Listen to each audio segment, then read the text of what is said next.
Yan.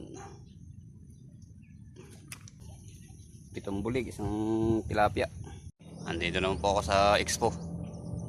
May kasama ko isa. Andun yata siya. Ayun pa pala yung kasama ko. Yan, naglalakad.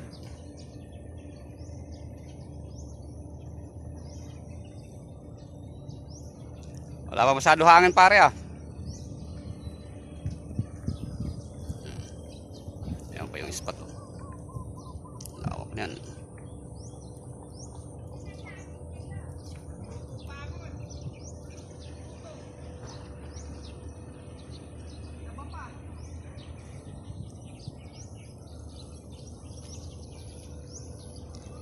Parang ganda ng tubig pre ah. Parang ganda ng tubig. Guys, lipat kami sa ilog. Mahangin na eh.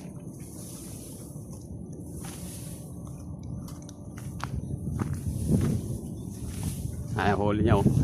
Tatlong bulig. Ilan ba? Tatlo, apat. Pa isang tilapiyang malaki. Akin, dalawang maliit. Isang malaki.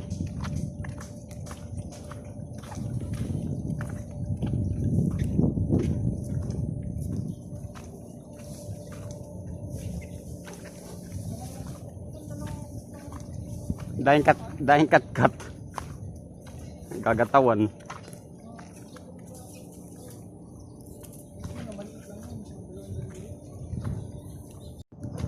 Merinda time. Ito, ano yan? Simento yan.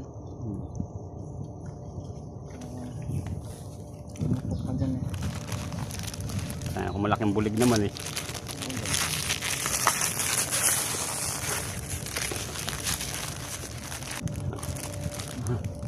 Hindi malamig. Ang oras na ba? Laon na?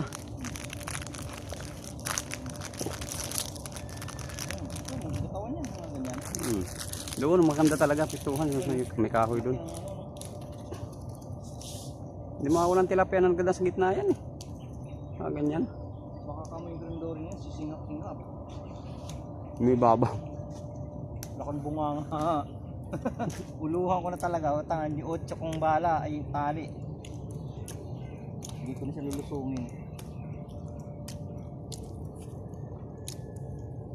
Huli namin oh. Ganyan, tatlong bulig. Isang tilapiyang malapad. Laki nung isa. Halimaw eh. Patay isa. Bakit pa yung isa lang nakawala? Ay yung ano? Hindi ko kasamaan. Yun talagang nandun si Bibi Bulig yun eh. Nakakakang Bibi Bulig niya. Hindi ako nakatingin eh. Huli. Pitong bulig, isang tilapia. Pwede na to.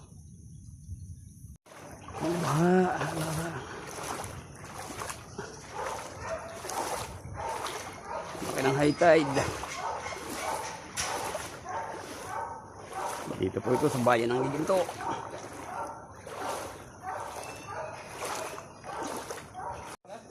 Ayan guys, nanghuli natin oh. Konti lang. 8 sa isang tilapia. Huli namin pare Ariel oh.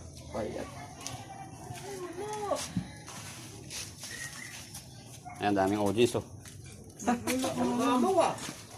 Daming audience. Magwala nga lang pala. Ito lang tama niya no? Namatay pa? Oo. Pinapampo nga. Hindi lang yata, yung buhay din yata, yung sena isang malaki. Kasi yung malaki pa rin yata. Sayang. Karami ah. Oh, saan niya nadaling mamaw na yan? Doon sa... Pa rin. Guys. Huli natin. Bro, nakikita ko sa vlog bro. 8. Kasama ka dyan, pugi ka. Okay, kawayo. Koy nga. Hello.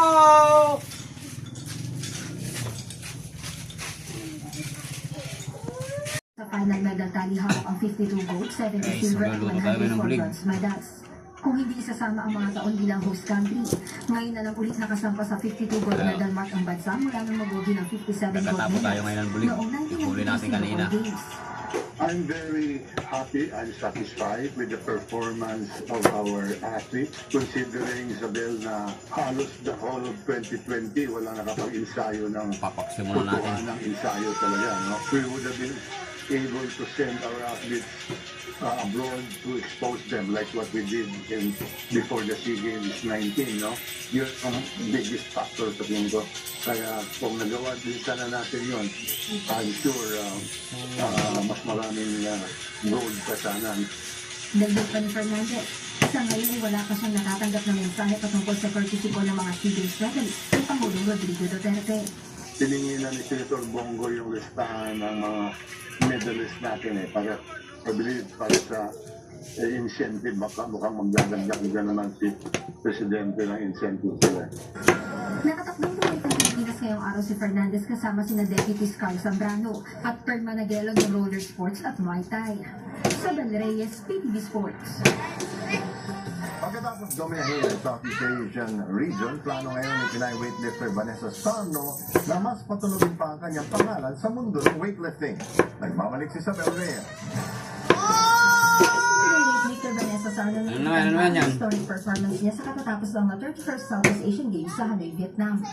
Sa kanyang 11-country meet debut, walang kahirap-hirap na kinuha ni Sarno ang ginawang medalya sa women's 71 kg division. Nagtala ang 18-year-old lifter ng 104 kg sa snatch at sinundan pa ng 135 kg sa clean and jerk para sa 239 kg total lift. Malayo ito sa 223 kg total lifting kay silver medalist si Yakon kay Pandu at 212 kilos ni Resto Andy ng Indonesia. Sa layo ng mga numero ng buholana lifter, hindi rin nakapagtataka na binasag na ang lahat ng SEA Games record para sa women's 71 kg. Binura ni Sarno ang dating 101 kg record sa snatch, 123 kg ng clean and jerk at 227 kg sa total. Ngayon tapos na ang SEA Games, agad sasabak si Sarno sa Asian Youth and Junior Championship na gaganapin sa Hulyo sa Uzbekistan. Mas maganda po pag ma-exceed ko. Yung parang malalampasan ko pa po yung record ko po ngayon po sa next na competition. Sabi ko guys, ginataan. Papaksiw muna natin. Ko po sa SEA Games. Luyas-buyas. Malaki din ang inaangat ng mga buhat ni Sarno ngayon kaysa noong 2021 IWF World Championships kung saan siya nagtala ng 231 kg total lift. Ayon sa weightlifting prodigy, ipagpapatuloy niya ang momentum na nakuha niya sa nagdaang SEA Games. Yung pinofocus ko lang po ngayon is yung pananalabar po. Ayan guys, so papaksiw muna natin yan. Mamaya natin lalagyan ng gata pag natuyo na pagpaksiw. Ayan guys, kulo na.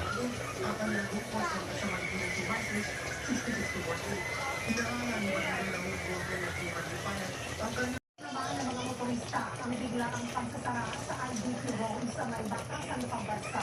Nasang pangunahing kalsada pa